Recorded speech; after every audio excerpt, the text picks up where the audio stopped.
সবশেষ আরশদীপ সিং এর কথা রাখলেন ভারতীয় হেড কোচ গৌতম গম্ভীর। তিনি হাসতে বাধ্য হলেন, আর হবেন নাই বা কেন।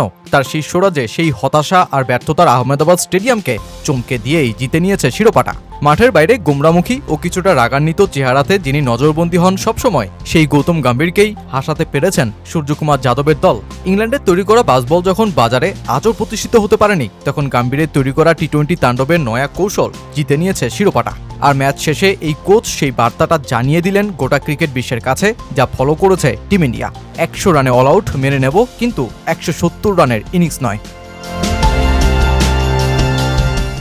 ভারতীয় ক্রিকেটের একজন আন্ডাররেটেড ক্রিকেটার হিসেবেই ধরা হতো গৌতম গম্ভীরকে। 2007 টি-20 বিশ্বকাপ ফাইনালে 75 রানের ইনিংস খেলে ভারতকে শিরোপা জেতানোর নায়ক ছিলেন গৌতম গম্ভীর।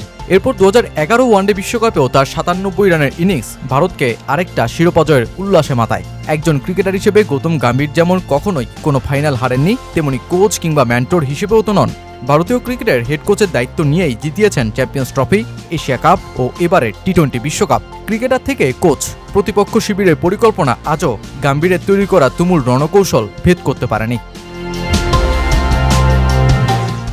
2024-এর পর 2026 এই 2 বছরে গম্ভীরের প্রধান লক্ষ্যই ছিল ড্রেসিং রুমের পরিবেশ বদলে দেয়া, খেলার ধরন বদলে দেয়া, এমন ক্রিকেটারদের তালিকা তৈরি করা যারা তার নতুন পথের সকল চ্যালেঞ্জকেই উতরে ফেলতে পারবে। সকলের চোখের অন্তরালে লড়াইটা বড্ড কঠিনই ছিল তার জন্য, কারণ তিনি এমন এক পথ বেছে নিয়েছিলেন যখন ইংল্যান্ডের ব্র্যান্ডন ম্যাককালামের বাসবল কৌশল তুমুল সমালোচনায় বিদ্ধ। তবুও থামেননি গৌতম গম্ভীর, রিস্ক জেনেও হেঁটেছেন কাটা বিছানো পথে। ওই যে কথায় আছে না, নো রিস্ক নো গেইন। এবার এই কোচ বললেন, কিছু করতে হলে ভিন্ন কিছু ভাবতে হয়, কারণ ক্রিকেটটাই বদলে গেছে। দল হিসেবে আমরা খুবই ভাগ্যবান। আমাদের ড্রেসিং রুমে এত গভীরতা রয়েছে যে আমরা 3, 4 কিংবা 5 ধরনের কম্বিনেশন খেলাতে পারতাম।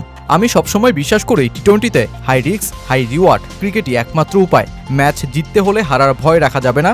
আপনি যদি হারার ভয়ে খেলেন তাহলে কখনোই জিততে পারবেন না।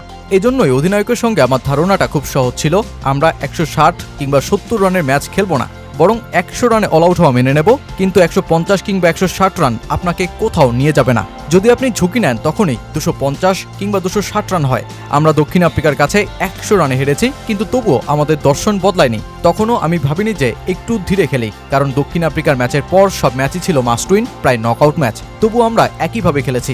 বড় টুর্নামেন্ট জিততে হলে এভাবেই খেলতে হবে। আমাদের চিন্তাটা ছিল খুব সহজ, 120 বলের প্রতিটা বলে আপনি কতটা প্রভাব ফেলতে পারেন, কারণ টি-20-তে মাত্র 120 বল, এখানে 50 ওভারের মতো ফিরে আসার সময় নেই। তাই প্রতিটি বলে সর্বোচ্চ প্রভাব তৈরি করতে পারলে আপনি 250 কিংবা 300 রানও করতে পারেন।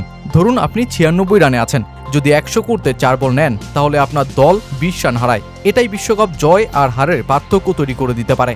আপনি যদি 96 রান থেকে পরের বলেই ছক্কা মারতে গিয়ে আউট হয়ে যান, সমস্যা নেই, কিন্তু যদি 4 বলে 4টা সিঙ্গেল নেন তাহলে কখনোই 250 কিংবা 300 রান হবে না। গম্ভীর সৌভাগ্যবান, কারণ তিনি এমন একটি দল পেয়েছেন যেখানে প্রতিভাবান নতুনত্বের ছড়াছড়ি। তিনি পেয়েছেন অভিষেক শর্মার মতো ক্রিকেটারকে, যিনি তার পরিকল্পনার পথটা আরও মজবুত করেছেন। তিনি পেয়েছেন মিডল অর্ডার ও ফিনিশিংয়ে এমন শক্তির ক্রিকেটারদের যারা অনায়াসেই 200 কিংবা 300 স্ট্রাইক রেটে ব্যাট চালাতে পারে।